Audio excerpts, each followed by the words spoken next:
Good morning, everybody. How are you doing today? Welcome to April the 27th, 2021. Sorry I'm a little late this morning, just running around the house and getting stuff ready and had to get my hair all purdied up and get all ready for you. Nice to see you. Welcome welcome all to Stock Markets with Bruce. I'm Uncle Bruce, your buddy. Um, at least I think I'm your buddy. I'm doing the best I can to be your buddy. Please like me. Thank you, all of you, for hanging in and waiting around for the show to start today. Just lots going on this morning in the pre-market and lots happening last night in the aftermarket. And I'm just trying to gather it all up and figure out where everything is headed. And as you can imagine, it's been an interesting 12 hours. We left yesterday. At the end of the day, what were the shares doing? They were 168.93 on Gamestop.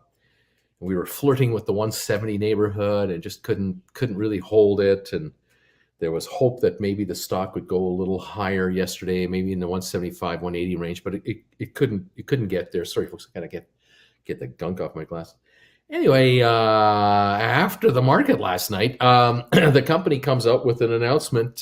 Surprise, surprise! We've issued 3.5 million shares, and we raised $551 million in fresh cash.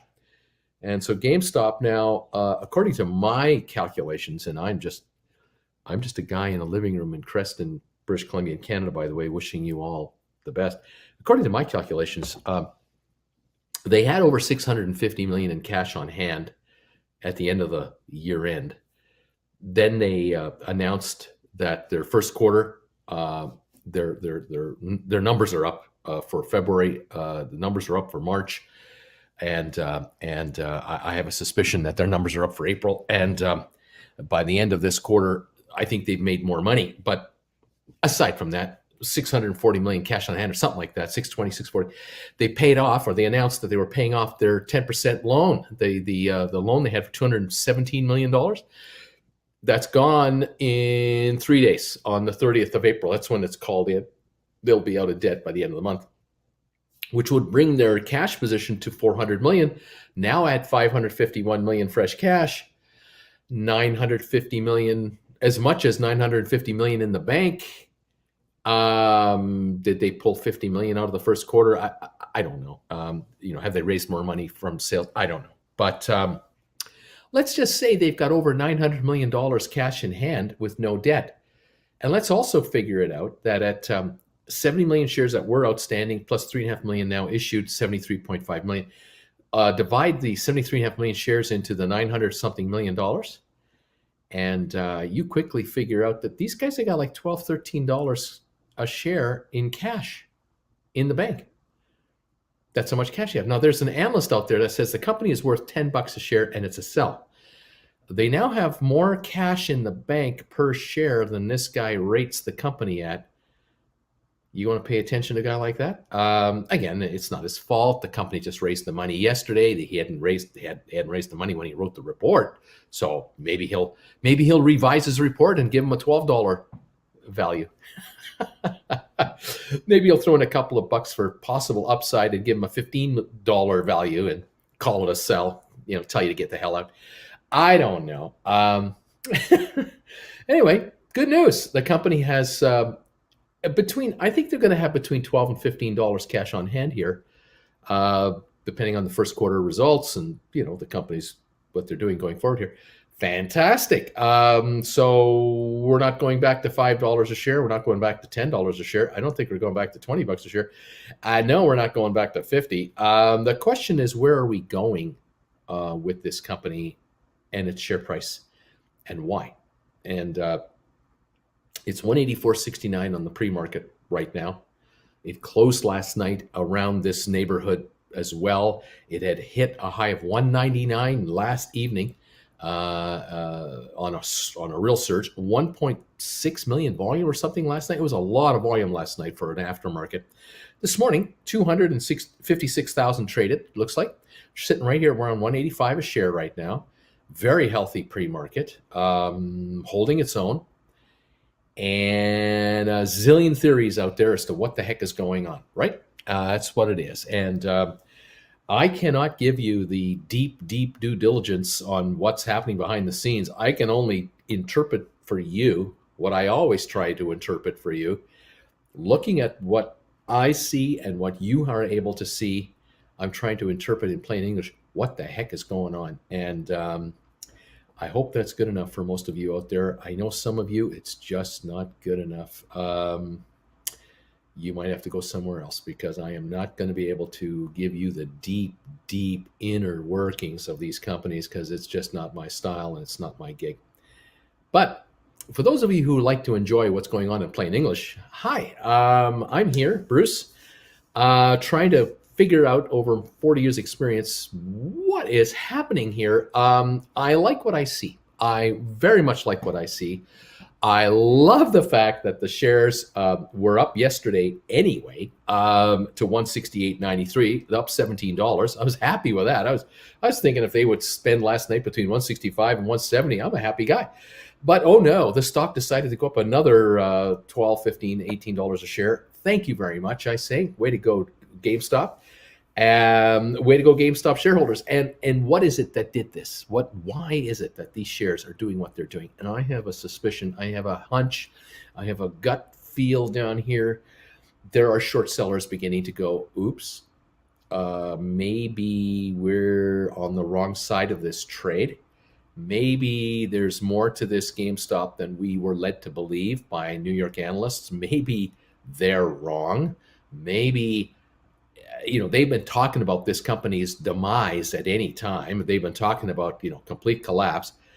But what they haven't been upfront with us, they haven't been straight with us in a couple of areas. And the number one area that I keep coming back to this, and I hate to sound like a broken record, but I have to be, to emphasize to all of you out there who watch me regularly or watch me occasionally, this company didn't issue any stock in the last year. They didn't have to issue any shares to survive.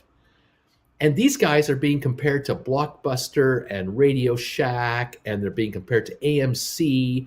They're being compared to other companies who either could not raise any money from the market because the market wouldn't give them any, or they did raise money from the market in bucket loads. I mean, absolute bucket loads of money were raised. Look at AMC. They pulled off an absolute miracle of survival, corporate survival at the highest level. And I give kudos to the management, the senior management of AMC. These guys pulled off the unthinkable, how a company was shut down across the board. They only have one way they can make money, and that is selling you popcorn, cola, snacks, and have you watch a movie. They were shut down everywhere. Hollywood wasn't releasing any movies for them to show, even if they were open. And yet they were able to pull off deal after deal after deal with their creditors and their their landlords and everyone else to stave off elimination.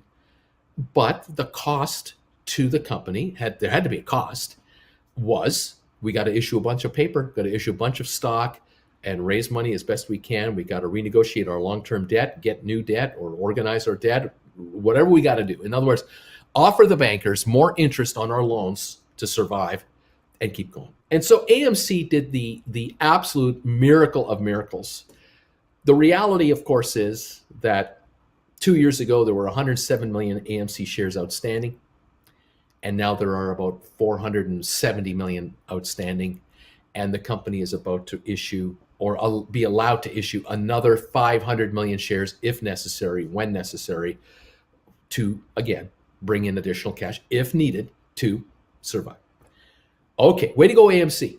Way to go, AMC. That's what I'm going to say about that. GameStop did not issue any stock to anybody for anything. They didn't have to renegotiate landlord deals left, right, center. They didn't have to renegotiate billions of dollars in debts. They didn't have billions of dollars in debts. They still have zero. They have now zero long-term debt as of the April the 30th coming up. They have I think a $20 million credit line they're carrying or something like that. It's chump change. They have 900 plus million bucks in the bank now, cash, no debt, and there's no need to raise any more money for the electric bill or the rent here or the rent there. What are they going to do in the next 12 months? It's pretty obvious. They're going to allow leases to expire all over the world for their stores. They have leases that are anywhere from 1 month to 5 years old, if that. And in the next, I think, 2 years, they could literally drop 60% of their retail locations at their option if they want to. And they could go from 5,000 plus stores to 2,000 stores in the next 2 years. And 2 years after that, they could be down to 500 stores. Just letting the leases run out and allowing the company to completely shift over to e-commerce, increase their profit, their offerings by, I don't know how many 1,000% more. They can go from, once they used to offer maybe 200 items on their website, they could go to 2,000 items on their website. I don't know how far it'll go. How big can GameStop go on the e-commerce side? And this is just internal growth, organic growth. This is their own, picking up this company's product line, adding it to their website. There is no electronic provider out there. There's no electronic parts maker. There's no computer company that would not want to deal with GameStop. If GameStop called up and said, "Hey, hi, how you doing? I understand you got 200 different items that you sell, and we'd like to add them to our website." They're going to go, "Yeah, sure. We'd love to have you added to. You got 55 million members of your Power Up Club. We know you got traffic on your website. But yeah, well, we're going to go global. We're going to sell. Oh, that even better. That'd be fabulous." By the way, when a customer wants service from you guys, on your website, what happens? Do you do what other companies do, where you have an 800 number and then they get that automated message crap and they have to hit the number after number after number after number and then hold for a representative, and then 20 minutes later they talk to someone from the Philippines? Is that the game plan for you guys? No, we're setting up a U.S. call center. We're setting everything up in the USA, and we have to have the phone answered within 3 rings by a human being.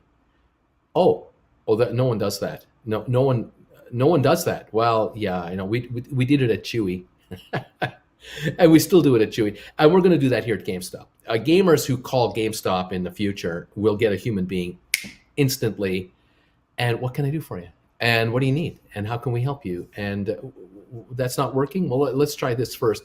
Maybe you've got a computer glitch that can be repaired. Maybe there's a way we can fix this without you having to buy something. Service. Complete love for the customer, complete understanding. And these gamers are just going to go, "Wow, this is unbelievable. I called GameStop. I thought I had to spend $200 on a new whatever. I talked to the rep on the phone, and we figured out how to. It's actually working. I just had a computer glitch. I had a software glitch in my computer. Well, I didn't need to buy this needlessly, or you know what? They helped me with this and that because I needed this one part, but it actually turns out that I need this part and this part because there's more increased stress on my systems and blah blah blah." Who knows? It's going to be one-on-one customer service. It turns out it'll end up for GameStop much higher revenue per transaction, much higher profit per transaction. And you have people in a call center helping customers rather than a customer having to get in their car, driving to a shopping mall, finding a parking spot, letting their kids run ragged wherever they're going, and trying to get into the store, wait in line after 4 or 5 other customers are looked after to talk to the beleaguered part-time employee that would really rather be doing something else, and asking them a question that they are unqualified to answer. Those days are gone. And the reality is, you could walk into a GameStop store right now and talk to an employee of the company and understand that they're being paid $10, $12, $15 an hour, whatever their wage is. And think to yourself, "Oh yeah, the company's just hiring cheap labor to stand here. If I talk to the manager, obviously that person's getting more." But in reality, no. If you're talking to a college kid inside the GameStop store, you hang out for half an hour in there, that kid's wage is one thing, but the kid standing there behind the counter is inside a store. that is costing rent of 5, 10, 15,000 a month or more, depending on the mall location and their sales numbers. We're talking about GameStop stores that are paying 500 a day in rent and up per location. You have to factor that in to the hourly rate. And keep in mind, of course, from about 9:30 in the evening until about 10 in the morning, it's dark because the mall is closed. You can only be open 12 hours a day. You're paying 500 a day for 12 hours of your time. It's $40 plus an hour for the location, plus the business tax, the insurance, the electricity, the common area expenses, and on and on and on it goes. So actually, a GameStop employee that you talk to one-on-one, that's a $100 an hour person as far as GameStop is spending. And they sell you a $25 item that they make $8 on in an hour, they're losing money unless other people are in the store and self-serving themselves and coming to the cash register and buying stuff from another employee. But at the call center is a place where you don't pay that kind of rent per hour per employee. It's much 1/10 the price. You have a call center with 100, 200, 400, 500 people with managers and assistants. You're talking about maybe $20 an hour per person, $25 an hour to run this system per person, not 100. You've just dropped your cost by 3/4, 75% drop in expenses to operate the company going forward on an e-commerce platform, because you do not need $500 a day rents in all of these different shopping malls around the world.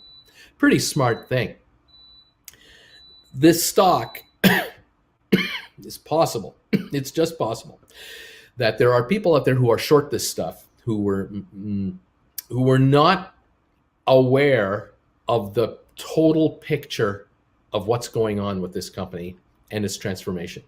Didn't get it, hadn't heard it, didn't realize it, weren't being told it when they were convinced to do the short sale. And I'm thinking, and I'm just hunching here, I'm just guessing, I think this is beginning to happen. I think there are those out there who are, it might be just large investors, it might be small investment companies, it might be whatever, this fund, this hedge fund, whatever, globally, who are not in tune with what is going on with GameStop like you and I are, with all the little details that we're finding out and all the upside that's coming here. And they're beginning to go, they just raised $551 million additional cash at these prices. This is the first time they've ever done this. The stock went up $30 a share. You know what that means? These guys could raise another $550 million at a drop of a hat anytime they want it. Cohen could, between now and the fall, raise $2 billion more without even touching the stock. And as a matter of fact, if he did raise another $2 billion, the stock would go higher, because the street's going to calculate it out and go, well, they're not sitting on $12 a share in cash. They're sitting on $30 a share in cash. They're sitting on $50 a share in cash. Every time these guys raise cash, they have more dollars per share of cash in the bank. This guarantees you the stock isn't going back under 100 ever again. I mean, it's just not going to happen. More and more shorters, I think, are beginning to get the drift. There are so many bets going on GameStop through derivative trading that is off the market trading, the trading we don't see on volumes. I talked to you about 275,000 traded right now at 184.99, 185.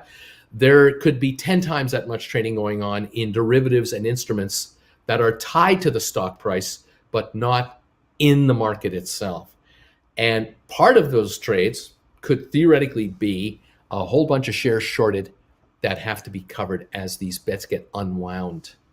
And I'm wondering, are there brokerage firms out there who are sitting on millions of shares, failure to deliver positions, that are saying enough's enough?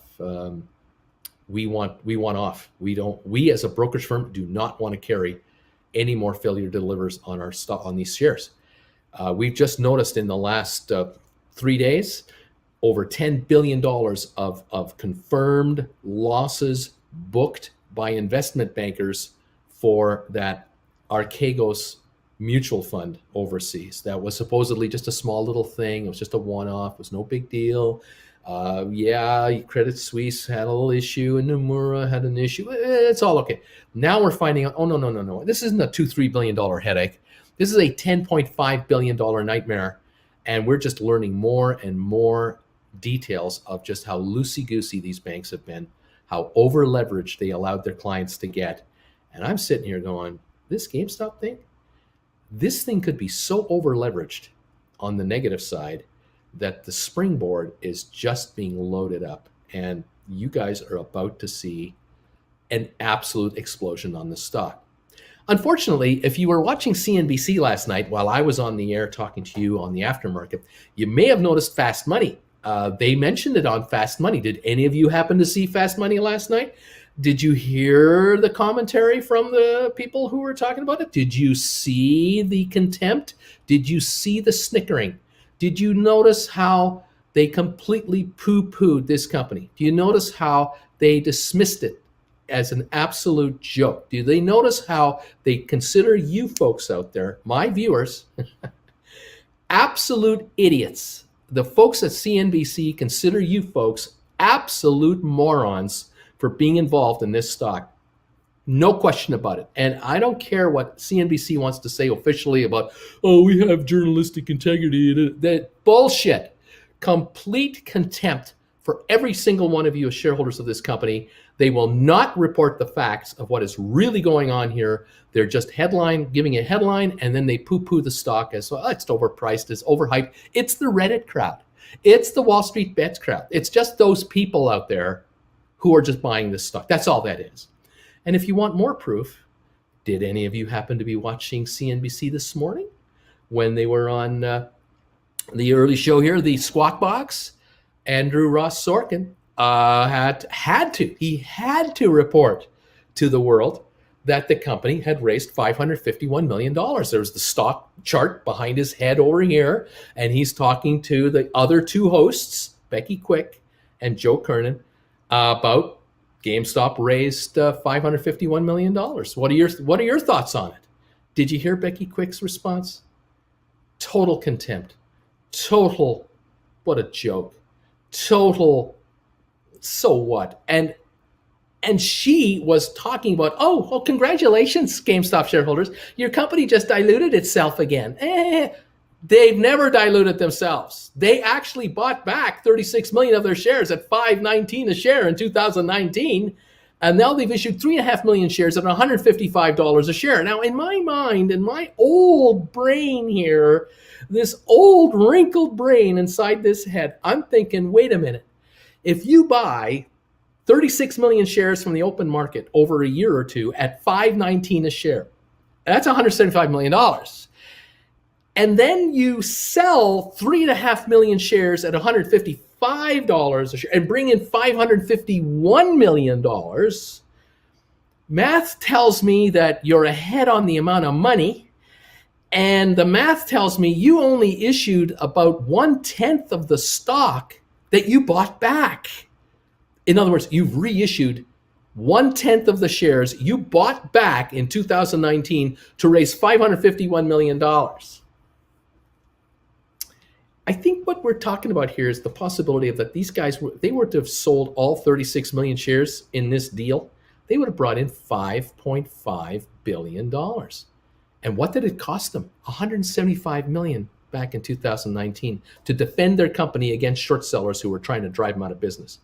And yet on Squawk Box, these guys, they have total contempt. They think you are idiots, you're morons, you're stupid, you're sucked in, you don't know what you're doing, and they will not change that perspective. So if you want to go to CNBC and get the real goods on GameStop, good luck to you guys. But this tells me something. It tells me that there are a whole bunch of shorters out there, hedge fund players and others who are so insulated into the little Wall Street world that they have no idea what's going on outside of their gigantic skyscrapers off that island of Manhattan of theirs. And again, I'm classifying them as that. It's not fair. Hedge funds are around the world. They're everywhere. But I don't think there's a hedge fund in Grapevine, Texas that's shorting this stock. I don't think anyone in Grapevine, Texas is shorting this stock because they know better. They know, oh, no. There's a big change happening here. And there's a new CEO coming to town. all bets are off as to who this person can be and the impact of this hire, what it can be and what it can mean. Also, the first quarter financials could be shockingly good. We're not shorting this stuff. No. And then Cohen is taking over the control of the board of directors on June 9th. We're not shorting this stuff. Are you kidding me? What are we stupid? No, we're not the idiots. No, the CNBC crowd are the idiots. These guys have shut off. They got the blinders on, and they can't wait to talk to their next Republican guest, or can't wait to talk to their next hedge fund runner, and they don't want to upset any of their Wall Street pals by somehow being neutral on GameStop, just neutral on the stock. No, they have complete contempt for this company and the stock and its shareholders, and especially retail shareholders who are buying this stuff. They have complete contempt for it. It is absolutely pathetic, and it is so obvious, and how they snicker on the air about it. Joe Kernan was the only one this morning. I was surprised. Joe Kernan was saying, well, guys, you can take the other side of this and realize that they sold stock at $155 a share. It's the first time they've ever done that. Don't you think maybe that puts a floor on this thing? And they just went, they were almost guffawing out loud. They were almost ready to double over in laughter at Joe Kernan to even think that, if these guys can issue 3.5 million shares at $155 a share and raise $511 million, don't you think that the buyers of that stock know something maybe we don't know, or they realize something about the future of this company we don't realize and we're not maybe paying attention to? Don't you think maybe, possibly? And the other two just didn't want to hear anything about that. Didn't want to go anywhere near it. Did they bring a guest on board to talk about it? No. Did they talk to any kind of a, well, they can't talk to an analyst. I guess that's the bottom line. They can't find an analyst to talk about GameStop with them, because there is no analyst in New York that has the guts to stand up and say, this company's on a roll. This company could be really a big deal. This stock could really take off. There's a whole bunch of shit going on you guys don't know about. No, they don't have anybody to talk about that. There is no one in New York they can call up and discuss this with. It doesn't exist. They're all on the opposite side of GameStop. They're all convinced it's a brick and mortar failure. And there is no one with the street cred in Wall Street, apparently, that will stand up. Yet, Wall Street just raised $551 million for GameStop. Why isn't there anyone at Jefferies and Company on the air on a constant basis? Why isn't the Jefferies analyst always on the air for these guys? Why aren't there, I'll say it, why aren't there paid shills for GameStop all over the place like there are paid shills on the opposite side of GameStop? You got the enemies being funded by a whole bunch of players on Wall Street. Why doesn't the company have the opposite? I don't quite get that yet. But I'll cut him a break, as I always do. I'm going to cut him a break because I think the reality here is the GameStop people will be very active between now and hiring their CEO, very active with the new CEO up until the annual meeting, and then incredibly active the day after the annual meeting. Once Mr. Cohen is in charge, that his CEO is in place, his COO is in place, all these others are in place. I think going forward, you guys are going to get bombarded with positive spin on GameStop from every angle. And sooner or later, the folks at Wall Street, in general, the big market will go, I hadn't heard this before. Why hadn't we heard that? And this has been going on for, what, a year already or 6 months? Because all we've been hearing for the last 6 months is just what a bag of garbage this thing is. Why weren't the guys at CNBC talking about this? Couldn't you guys do any due diligence? No, they don't have any due diligence. They don't want to do any due diligence. They've been told either not to do due diligence, or they've been led to believe by their favorite hedge fund people, it's just a bag of garbage. Don't even bother looking into it. It's a waste of your time. I don't know, kids. We'll see what's going on. The stock right now, 184 on 295,000 shares on the pre-market. We are now 28 minutes away from the opening. Thank you for joining me today. I hope I haven't bored you too much with just the GameStop story, but it is the dominant story of the day, and this is where we're at right now.